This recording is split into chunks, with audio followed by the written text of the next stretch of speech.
Puji syukur atas segala nikmat ingkang Allah paringaken teng kula panjenengan sedaya sampai malam ini saged kepanggih dalam keadaan sehat walafiat. Semoga Allah yang memudahkan kula panjenengan untuk ngaji di masjidnya Sunan Ampel, semoga sampai teng swarga dibarokai bersama Sunan Ampel, amin.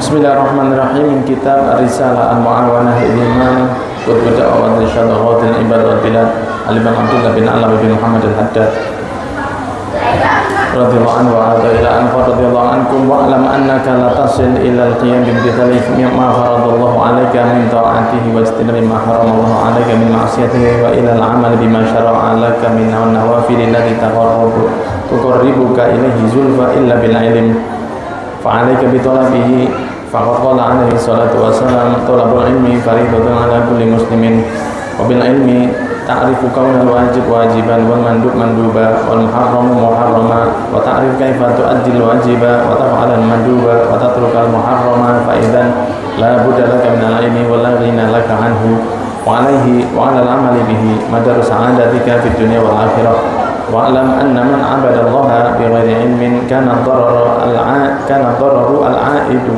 'alaihi bisabab ibadatihi akthar minan naf'i al-hasili lahu biha. Wa kam min 'abidin at'aba nafsahu fil ibadati wa huwa ma'a dhalika musirrun 'ala ma'siyatin yara anha ta'ah aw anha ghairi ma'siyah. Wa qad haka asy-syaikh al-'arif billahi Muhammad bin Ali Arabi fi babil wasaya min al-futuhat an rajulin min ahli al-maghrib annahu kana kathirul ijtihad fil ibadah wa annahu ishtara atana wa lam yasta'milha fi syai'in fasa'alahu insanun an sababi imsakiha. Qala ma amsaktaha illa li uhassinu biha farji wa kana la ya'lamu tahrima ityanil bahaimi falamma 'arafahu bi tahrimihi ashfaqa wa baka bukaan shadida intahat al-hikayah bi ma'naha wal ilmu al-wajibu 'ala kulli muslimin huwa an ya'lama wujuba jami'il fara'idil allati faradahunna Allahu 'alaihi wa tahrimi jami'il muharramat allati haramahunna Allahu 'alaihi. Wa amal ilmu bi kayfiyati fi'lil syai'i al-wajibi fala yajibu illa inda iradati mubasharatihi kaman balagha aw aslama fi syahril muharram mathalan kana al-wajib 'alaihi fawran an yata'allama ma'na syahadatain wa yantiqu bihima wa yata'allama wujub as-salawati al-khams wa ma yajibu min ma'rifati arkaniha wa ahkamiha wa min al-wajib 'alaihi an ya'rifa wujub as-sawmi wa zakati wal hajji wa ghayriha min al-wajibati al-'ainiyati wa ya'rifu tahrim az-zina wa shurb al-khamri wa akhdha amwalin nas bil batil wa ghayriha min al-muharramat asy-syar'iyyah walakin la yajibu 'alaihi an yata'allama kayfiyata siyami wal haji ila 'inda maji'i ramadan wa iradatil hajj wala kayfiyat az-zakah illa hatta yamlik malan yuzakka wa yaji waqta ikhraj zakati wallahu a'lam. Disampaikan oleh Imam Haddad bahwa kamu tidak akan sampai pada satu keadaan di mana kamu telah terhitung ngelakoni perintah Allah, ngedoi larangan Allah kecuali dengan dasar ilmu. Karena Rasulullah bersabda, mencari ilmu itu wajib bagi setiap muslim. Dalam hal ini juga muslimah, termasuk ibu-ibu. Ibu-ibu sehat nggih, Bu? Alhamdulillah. Maka dengan ilmu kita tahu yang haram itu haram, yang sunnah itu sunnah, yang wajib itu wajib. Dengan ilmu, bukan dengan perasaan. Pacaran itu ya apa? Nek jariku, nah itu tidak boleh. Dalam agama tidak boleh nek jariku. Ya, harus jari ini Allah, jari ini kanjeng Nabi. Dan kanjeng Nabi juga apa jari ini Gusti Allah? Karena sifatnya kanjeng Nabi, ya, la yantiqu 'anil hawa in huwa illa wahyun yuha. Kanjeng Nabi tidak pernah ngomong kecuali wahyu saking Gusti Allah. Maka harus pakai ilmu. Apa hukumnya makan bangkai? Oh, lihat bangkainya dulu. Kalau bangkainya yang ada di laut, boleh. Kalau bangkainya ada di darat, tidak boleh. Harus dengan disembelih dulu. Ya, tidak bisa begini. Oh, ingin di laut, iwak di pasar itu wis mati kabeh gak apa-apa. Yo iwak ambek ayam itu pada binatangnya. Yo gak apa-apa. Nah, tidak bisa begitu. Yang halal jadi halal, yang haram jadi haram, yang sunnah jadi sunnah. Kalau kita tahu, apa gak poso Senin Kemis, dosa loh. Tidak dosa gak poso Senin Kemis. Karena itu apa kok Ramadan panas-panas kok poso? Karena ini wajib.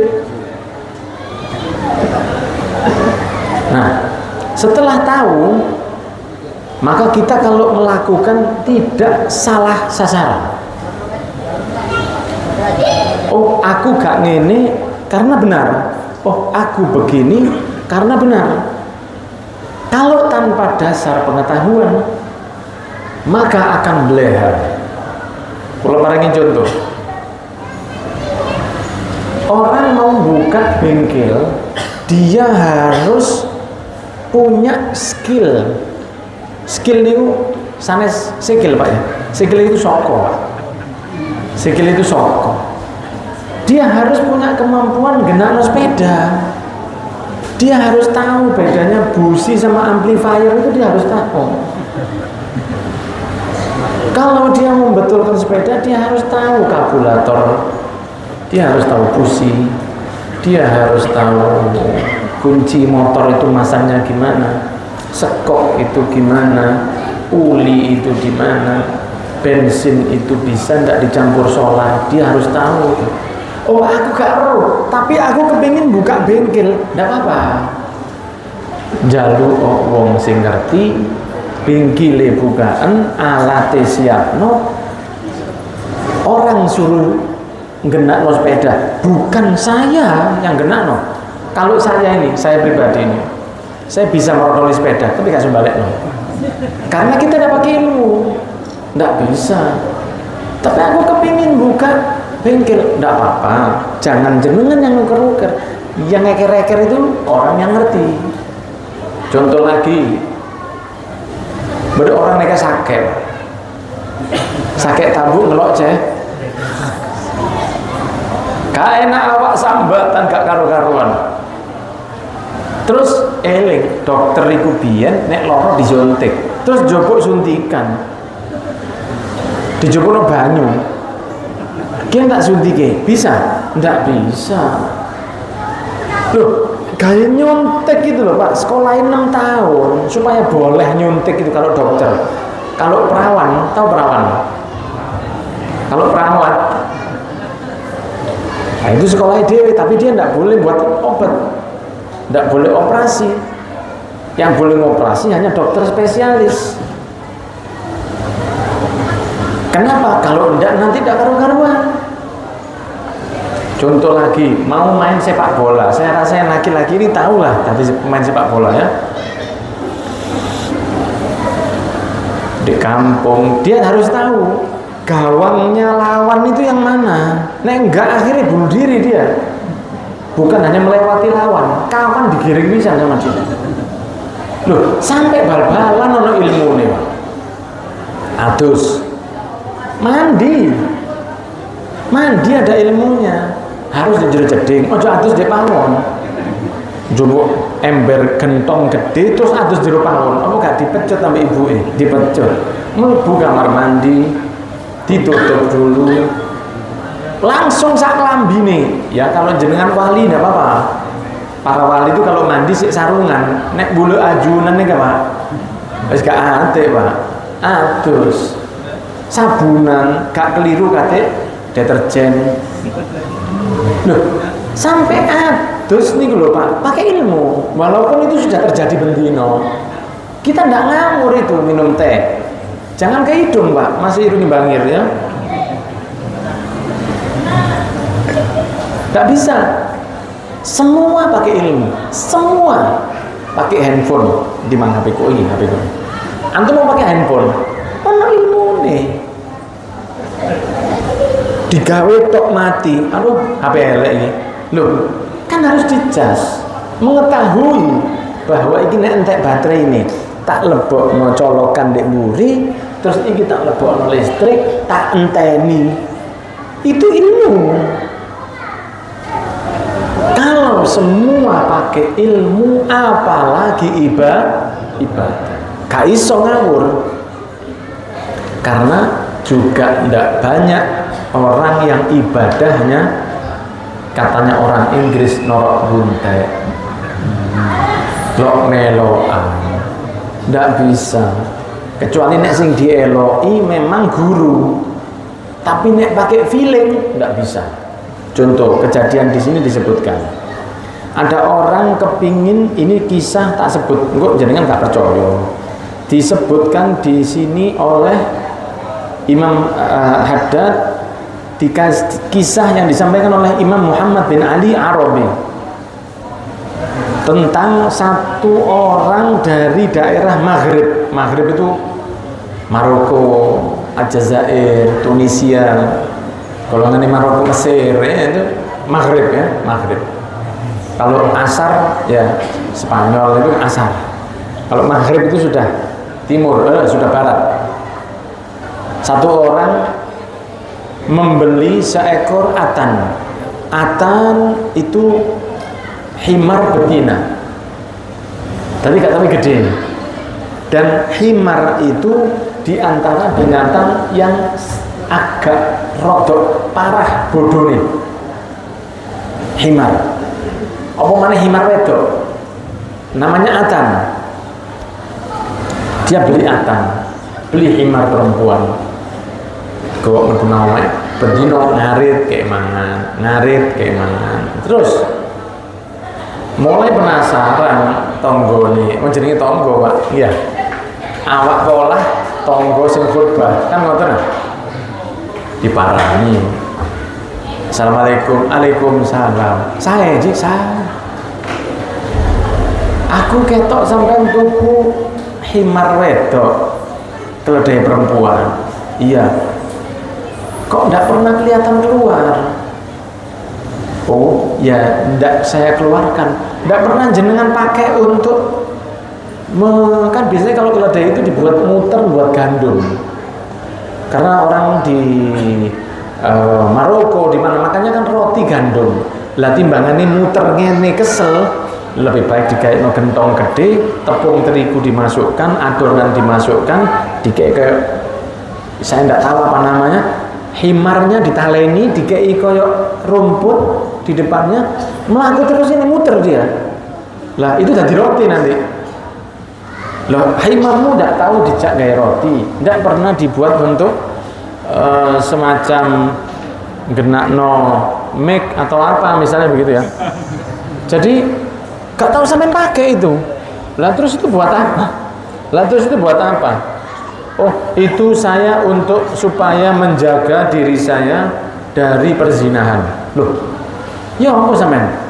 Nek syahwat saya datang, saya kepingin nafsu saya kepingin hubungan sama perempuan, saya tidak mau zina. Lah terus ya himar kita sikat sama saya. Loh, astagfirullahaladzim, saya sudah cukup apa nih? Gak rabi, gak nikah, malah himar perempuan didatangi sama dia. Saya sudah cukup puas dengan himar. Loh pak, sebentar dulu. Apa hukumnya ngelakoni himar itu dalam bahasa Arab namanya ityanul bahaim, menzinai binatang. Loh, himarnya keledainya diam, ya mesti ae meneng Pak. Ya mesti ae meneng sampean meneng mau mana himar ya.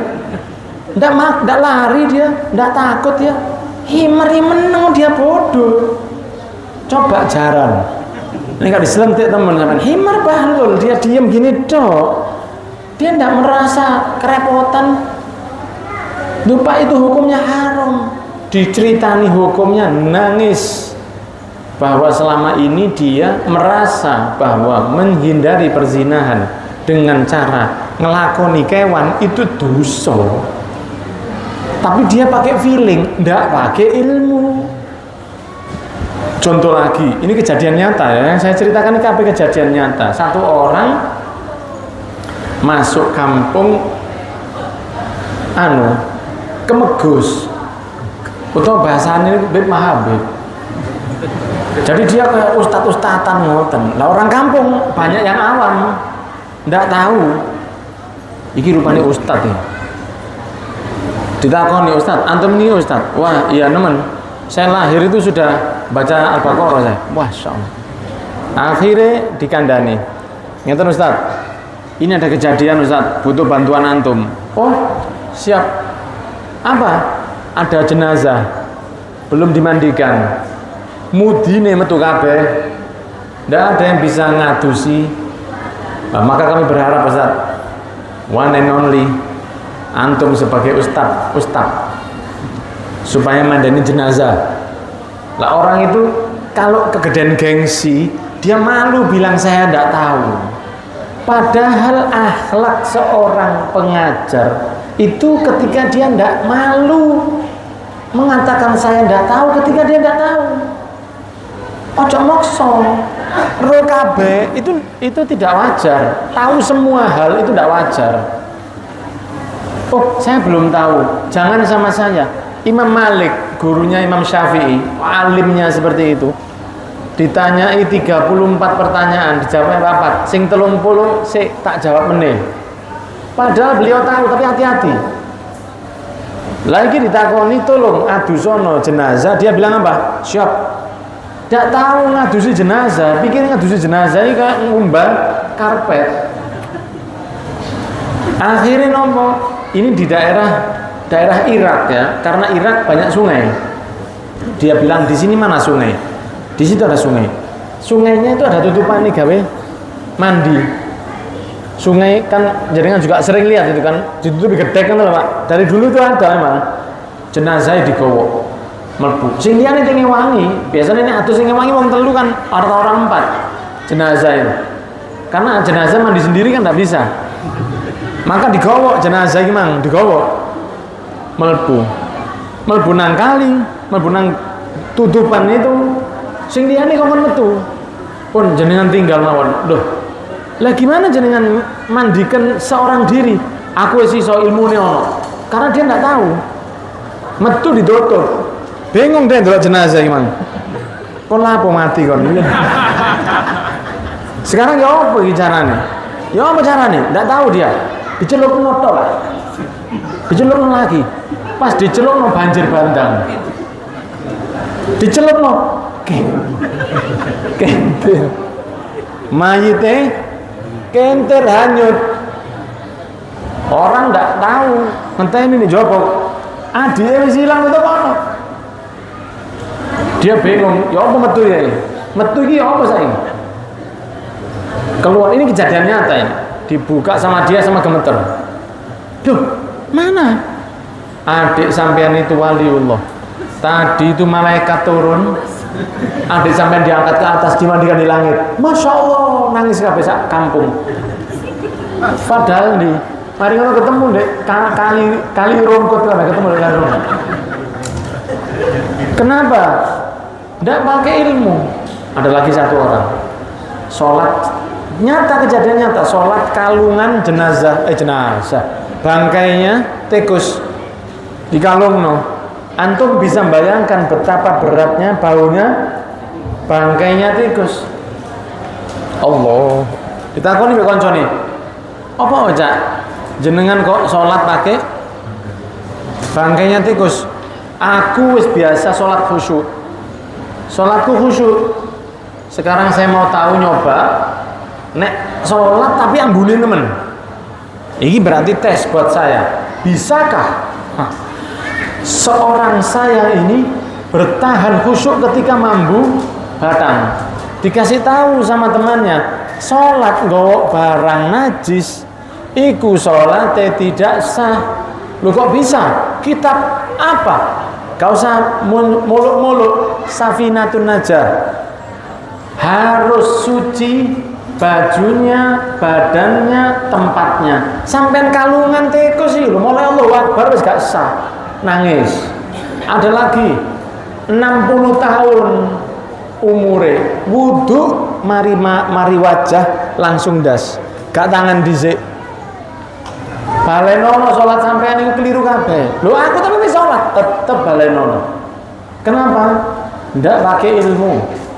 Ndak bisa orang ngarang urusan agama, ndak bisa. Maka Imam Haddad mengatakan, siapa belajar atau ibadah tanpa ilmu, yang bahaya kembali padanya lebih besar daripada manfaat ibadah. Kata Imam Haddad, wa'lam, ketahuilah, annaman abadallah, siapa orang ibadah kepada Allah tanpa ilmu, maka bahaya yang dia hasilkan teko ibadah luwe akeh timbangane hasil manfaatnya. Dan ada juga yang disampaikan begini, sedikit amal dengan banyak ilmu lebih baik daripada banyak amal tanpa dasar ilmu. Amalnya gak tapi akeh. Apa contohnya? Mangan itu kan sebetulnya dia mubah saja. Ya, walaupun hukumnya makan itu ada 5. Hukumnya makan itu ada 5. Yang pertama haram. Wajib. Hukum makan itu ada wajib. Kapan wajib? Ketika nazar. Aku kalau besok istri saya melahirkan, saya akan langsung mangan pecel rong piring empal. Maka besok istrinya melahirkan, dia wajib makan yang dia nazarkan. Understand? Tapi nazar itu tidaklah membuat hajat cepet kabul. Jadi ojo meneng-meneng gawe nazar. Ojo golek perkara di dunia iki wis akeh. Jangan nambah-nambahi perkara. Terus manfaatnya nazar itu buat apa? Nazar itu manfaatnya membuat yang sunnah jadi wajib. Contoh, sudah di Masjid Ampel, mau sholat sunnah ya, tidak bisa wajib dinazari. Aisyah, kalau masuk waktu isya saya nazar sholat isya, iso wajib. Nazar itu tidak bisa ke sesuatu yang haram, tidak boleh kepada lakonane haram, tidak boleh. Contoh begini, kalau hari ini hujan, saya akan minum khamar, tidak harus dilakoni karena yang diniati haram. Atau lakonannya api tapi nazarnya haram. Kalau pacar saya hamil, loh, saya akan tasyakuran dengan sodako, tidak boleh dilakoni karena ini haram. Yang boleh itu mubah, minimal itu mubah. Kalau sunnah lebih baik. Haram sama wajib gak iso dinazari. Saya nazar kalau Ramadan datang saya akan puasa. Iki wong bungken ya Pak. Edan ini enggak bisa. Atau haram dinazari enggak bisa. Yang bisa dinazari cuma sunnah sama mubah. Contoh, kalau hujan datang saya akan makan, wajib mangan. Itu bisa. Atau mubah ke sunnah. Kalau hujan datang maka saya akan sodako. Bisa. Atau sunnah ke mubah. Kalau saya bisa sholat tarawih 23 rakaat tanpa nang jeding misalnya, maka saya kepingin makannya kan mubah, sholatnya sunnah, nah itu boleh. Tapi kalau haram tidak boleh, ya tidak boleh. Nah, nazar itu manfaatnya begini, saya masuk masjid sekarang ini kan masjid, teras ini masjid ya, teras itu masjid. Jadi teras itu bukan luar masjid. Jadi tidak baik, mohon maaf, merokok di teras. Kalau merokok di halaman luar saja ya. Di sini saya sudah duduk bule nih Pak, Enggi. Saya Muhammad bin Ani, saya sudah di masjid, wis di jero. Terus saya mau iktikaf. Iktikaf hukumnya sunnah. Ya apa pahala iktikafku itu sudah dikek pahala wajib. Nazar. Saya nazar ya Allah untuk iktikaf di Masjid Ampel. Aku tapi wis dek kene, ojo sik tutuk teko Malang kono wis nazar engko nek Purwodadi kena macet bahaya. Saya sudah di sini dulu. Saya sudah di sini, saya nazar ya Allah iktikaf di Masjid Ampel. Niat lagi, ya Allah, niat iktikaf di Masjid Ampel sesuai nazar saya lillahi ta'ala. Nah, sekarang iktikaf saya pahalanya bukan pahala sunnah, pahalanya dadi itu manfaatnya nazar. Saya gak. Istri saya melahirkan, nazar saya mau umrohkan ibu saya, duit gak ono. Jangan golek perkara. Nah, makan itu hukumnya ada yang wajib seperti nazar, ada yang sunnah. Seperti kalau azan, buka, maghrib. Antum kalau buka asar atau maghrib? Maghrib kan? Ya, azan maghrib, Allahu Akbar. Jangan sampai keliru loh Pak. Azan maghrib sama asar itu sama. Ya. Maghrib azan sunnahnya langsung buka. Itu sunnah. Doa itu setelah ada yang masuk ke perut. Allahumma laka sumtu wa bika amantu. Itu setelah batal. Jadi kurma bilangannya genap ganjil 3 atau 5 atau 7. Itu Rasul begitu. Jangan sampai 39 terlalu banyak. Jadi 3 atau 5 atau 7. Kemudian setelah itu Allahumma laka sumtu wa bika amantu sampai donga wis semua doa yang jenengan harapkan, ekonomi, kesehatan, orang tua, jodoh, omah gak banget, gak mari-mari bangun, utang, apapun kabul nemen saat buka puasa. Walaupun puasa sunnah loh ya. Walaupun puasa sunnah, apalagi puasa Ramadan. Nah, itu hukumnya sunnah. Azan langsung buka itu hukumnya sunnah. Ada lagi yang hukumnya mubah, yang kita lakukan di bendino itu. Ada lagi hukumnya makruh. Kalau jenengan misalnya mau minum, misalnya jenengan ada di Hongkong, terus dikei teh mbek wong. Ini gak jelas ya. Karena bisa jadi gulone itu kan dari campuran minyak babi atau enggak tahu saya. Di Hongkong kan macam-macam apa? Wong puasa itu kulit babi ono. Sepatu aja kulit babi adanya enggak? Ada. Awak di Hongkong. Iki ya apa ini? Wong iki teh. Nah, ini hukumnya makruh. Kecuali takon dhisik. Kok atau Cik? Cik yen. Cik, iki halal apa haram? Ya kayak enak begitu. Atau kalau jenengan tanya dengan TKW, saya beli teh merek ini. Kalau tulisannya halal di sini, tulisannya bahasa Cina kabeh. Ya jelas Pak, sampai di Hongkong. Oh iya, ini hukumnya apa? Oh, enggak apa-apa itu. Nah, itu baik. Karena ketika jenengan beli air mineral pun di tempat seperti di Hongkong, di mana di sana notabene rata-rata bukan muslim, itu makruh. Lebih baik hati-hati. Walaupun kalau air diminum ya, tapi botolnya bisa jadi botolnya terbuat dari sesuatu yang diharamkan. Ada lagi yang hukumnya haram. Seperti apa? Makan aspal. Pejabat itu ya kan gak boleh makan aspal. Kalau pejabat masya Allah Pak, aspal melbu, paving melbu Pak. Kok tegas itu? Rel sepur melbu kan? Ada yang haram dalam makanan itu 2. Yang satu haram dikonsumsi seperti daging babi haram ya, atau minuman keras khamr haram, atau yang halal tapi kalau masuk mulut jadi haram. Seperti apa? Mangan di warung gak bayar mulai, itu haram. Walaupun yang dimakan itu pecel, makan pecel tapi di warung, mari ngono ibu yang ngadep kono pelencing, haram pecel itu tadi. Haram karena cara masuknya. Nah, makan pun sampai dibegitukan sama Gusti Allah. Dalam urusan agama Islam, makan pun ada ilmunya. Makan itu mubah, Tapi kalau jenengan makannya niru Rasul sallallahu alaihi wasallam,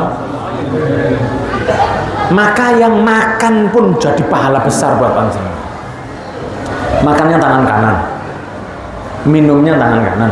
Misalnya kita contoh, ini teh ya, teh nih tuh, ya, ini teh ampel. Jenengan makan pecel, berarti tangannya kan banyak pecelnya ya. Kalau pakai tangan, kecuali kalau pakai supit, bisa saja mangannya. Kalau makan pakai tangan lebih cepat. Kalau jenengan makan pakai tangan, terus kan jenengan bisa bayangkan itu nasi yang punel, ya nggak terlalu panas tapi nggak adem. Terus sayurnya itu yang baru dikukus, bumbunya itu yang gak kental tapi nggak terlalu encer. Empali sak gulingi maling, Pak. Enak enggak? Enak enggak? Nah, terus katik bawang goreng, kerupuk udang, si plastikan, ya. Terus tempe ini nek dibuka ini ngukus, apa gak ngiler jenengan? Ya, ini enak enggak? Terus jenengan waktu makan ini kotor, apa ngombe ini tangan kiri? Enggak, tetap tangan. Kalau jenengan eman, nek aku nyekel ngene kotor, maka lebih baik saya pegang tangan kiri. Iki masuk kalau mangan, masuk ini. Mangannya masuk ini, kan enggak. Teko isor ini tak bersih ya, bersih ya, kosong ya, kosong ya. Ini kayak nyorong, ini nyorong begini. Itu ngane tetap tangan kanan. Samillah wakul biyaminik wakul mimma yalik, kata Rasul. Sebutan asmoni Allah, makan pakai tangan kanan. Loh, kalau tangan kiri, kalau kepepet enggak apa-apa. Misalnya mari volley, ya nyeples itu sakit, nyemes itu tadi. Karena waktu pada mencolot sampai koncon ini dasi konconnya dicemes, sakit tangannya. Maka dia tidak bisa, darurat tidak apa-apa. Pakai tangan atau pakai sendok, sebaiknya pakai tangan. Kalau misalnya pakai sendok boleh, tapi kalau bisa ada yang diambil pakai tangan, kerupuknya atau apa, niat iki cek oleh sunnah. Kalau misalnya makanannya itu berkuah, ya lebih baik pakai sendok. Kalau mangan soto, Pak, kasih tangan ke kora Pak, ini ada taruhan ya pakai sendok. Kalau sunnahnya Rasul makan itu pakai 3 jari. Kalau Rasul dulu tidak makan nasi, Rasul kan makan gandum, daging. Jadi begini bisa, kurma. Tapi kalau nasi, ini sahur, itu sampai subuh gak mari ya. Jadi kata Imam Haddad, di kitab ini juga 2 ini boleh bantu. Dari tangan driji limo, tapi tetap sunnahnya dapat. Setelah makan pakai tangan kanan, kemudian saya makannya duduk. Kalau bisa Rasul itu, for your information ya, FYI ya, for your information, Rasul itu tidak makan di atas meja begini. Jadi Rasul itu kalau makan di bawah begini. Jadi di bawah begini. Jadi begini kalau makan. Bukan kayak awak dewe klontang enggak begitu. Jadi sebetulnya makan dengan piring di atas meja itu bid'ah. Kudu maulid dong. Iya, makan piringnya di atas meja bid'ah, tapi tidak apa-apa. Boleh, tapi Rasul di bawah. Tangan kanan, makan tidak terlalu banyak, tidak terlalu sedikit. Apalagi kalau makannya di prasmanan, jangan ngambil terlalu banyak. Kan kadang-kadang kalau prasmanan itu kan segala macam dicoba. Iwak urip dicoba. Gak ngenteni yang dimasak. Segone sak mene. Antum tak ajari. Kalau prasmanan segone jo akeh-akeh. Iwak sing akeh. Jadi sate telu, urang, PT, sayur, legedep apa legedep? Begedel. Bahasa Malangnya itu yang diwalik legedep itu begedel. Tahu, jujur kabeh, kerupuk sampai sak meneh, Pak. Kalau itu ndak habis, dosa. Karena Allah dawuh napa innal mubadzirina kanu ikhwanu syayatin wa kana syaitan li rabbih kafur. Orang yang mubadzir itu konco dulure tretana setan. Koncone wa setan itu nang Allah kafir. Kan gak enak sih kalau misalnya gini. Iku lho dulure yai. Alhamdulillah. Iku lho dulure setan. Gak enak plus. Allah yang bilang di dalam Al-Qur'an. Maka kalau makan itu Lebih baik jenengan kalau prasmanan embo ping 17 tapi habis daripada ngambil satu kali tidak habis. Kemudian sunnahnya makan nopo. Wis iki bab mangan tok iki. Mari ini sudah hampir selesai. Rasul itu kalau makan tidak pernah ngomong masalah masakan yang kurang enak. Ada Rasul pernah didatangi satu perempuan tua, ada satu orang tua datang ke Rasul SAW bawa jeruk. Jeruknya itu kecut. Dia tidak tahu, tidak dicoba dhisik, dikekno. Kanjeng Nabi niki jenengan telasaken. Ono ketentuan dan syarat berlaku, Pak.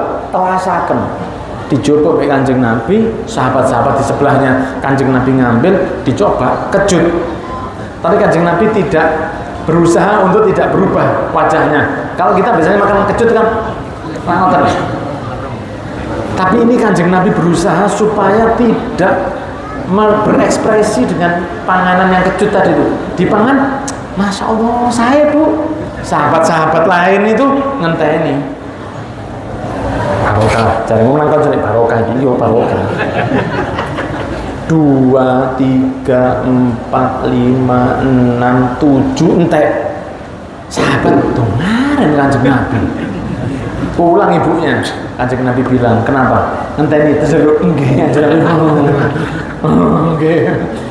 Kok mboten diparingaken, biasanya mesti jenengan paringaken. Kata Rasul iku mangko wujud polek parah kecut iku.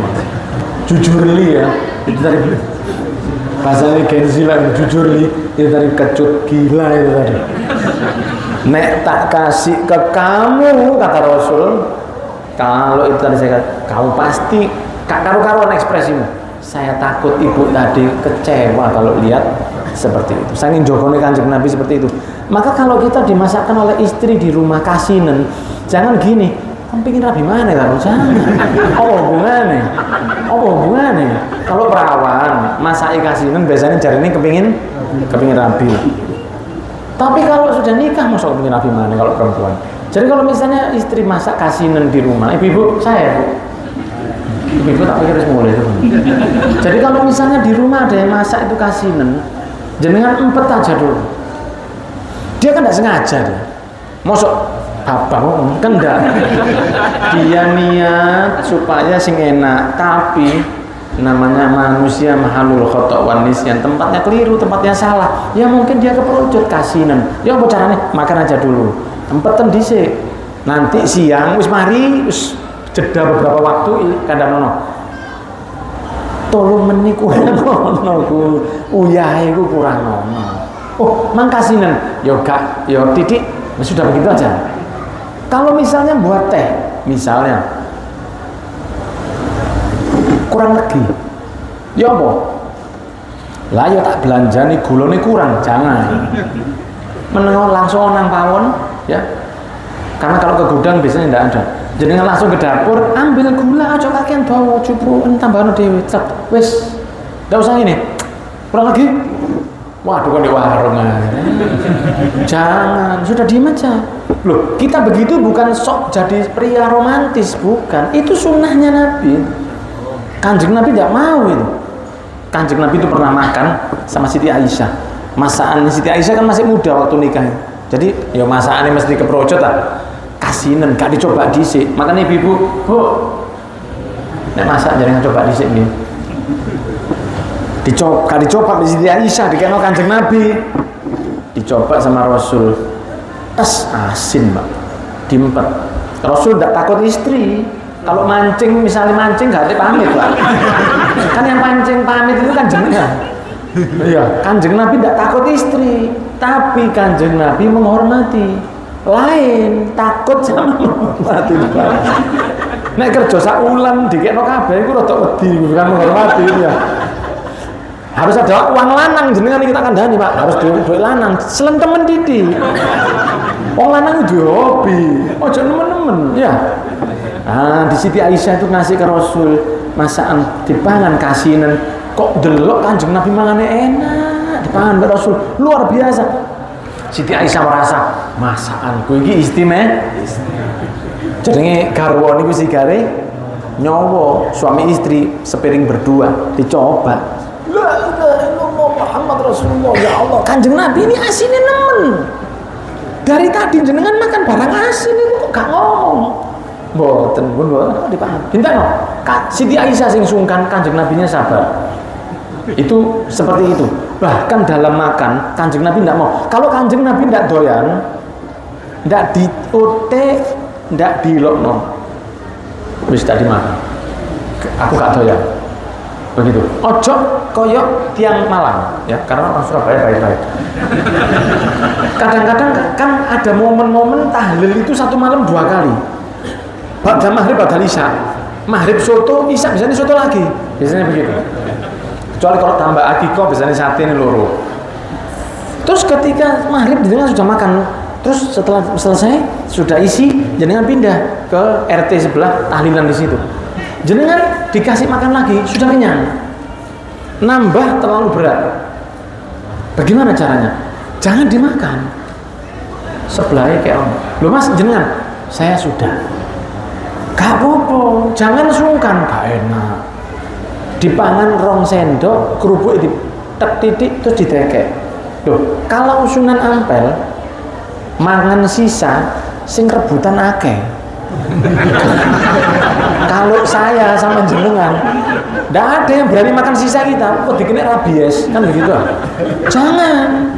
Jadi kalau sudah dikasih makan di tahlilan atau di apa, jenengan sudah kenyang. Mau, saya sudah kenyang, saya sudah makan. Loh, jenengan kok nggak menghormati sohibul bed. Saya menghormati sohibul bed daripada kata pangan. Berkatane loro, gitu caranya.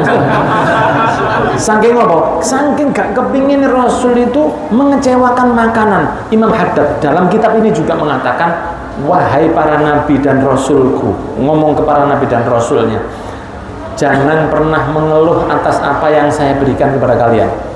Jangan kalian lihat barang yang kamu terima, tapi lihatlah siapa yang memberi. Itu yang dikatakan oleh Gusti Allah. Begitu pula kula panjenengan, setiap butir nasi yang ada di piring panjenengan itu setiap saat dihitung sama Allah mulai di Lauhil Mahfudz sebelum bumi ini ada. Tarmuji makan siang 12 November, besok 12 November. Kemarin kan hari pahlawan ya. Sekarang apa kemarin? Sekarang 12. Lah ya, sekarang 12 ya. Pokoknya kalau salah Pak ya. Besok tanggal 13 berarti gitu. Tanggal 13 November. Muhammad Monokairun misalnya namanya. Itu sudah diatur sama Allah mulai di Lauhil Mahfudz.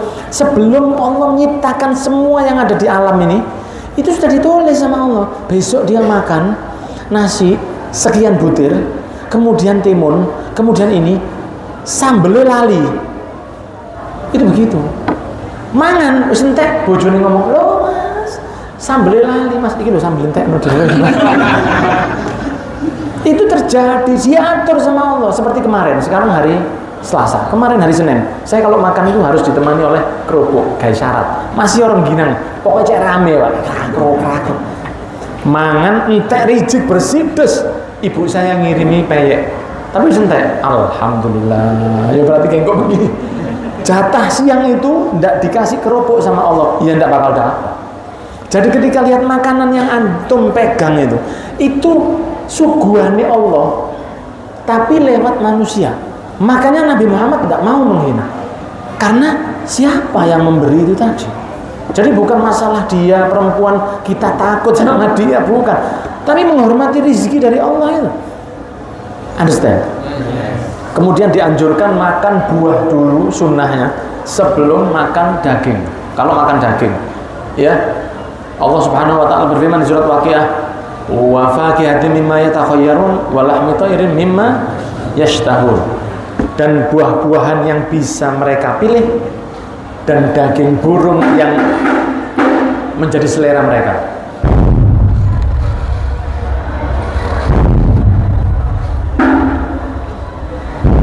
Nah, sehingga para ulama mengatakan apa?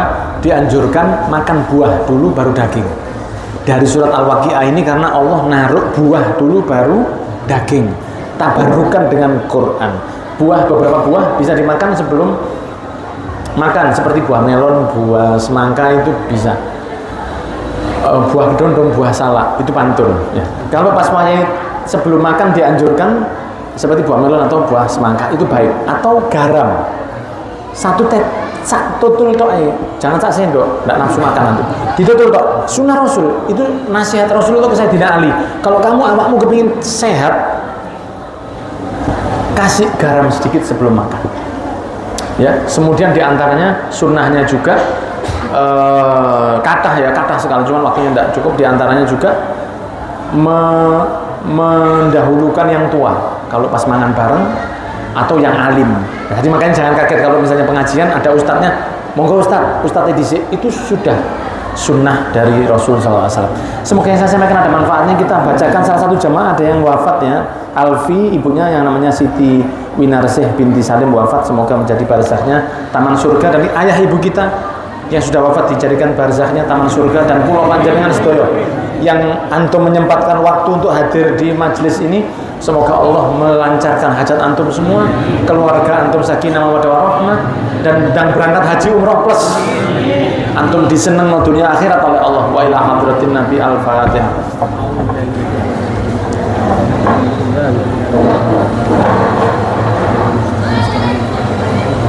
Jazakallahu khair, ngapunten matur suwun nggih.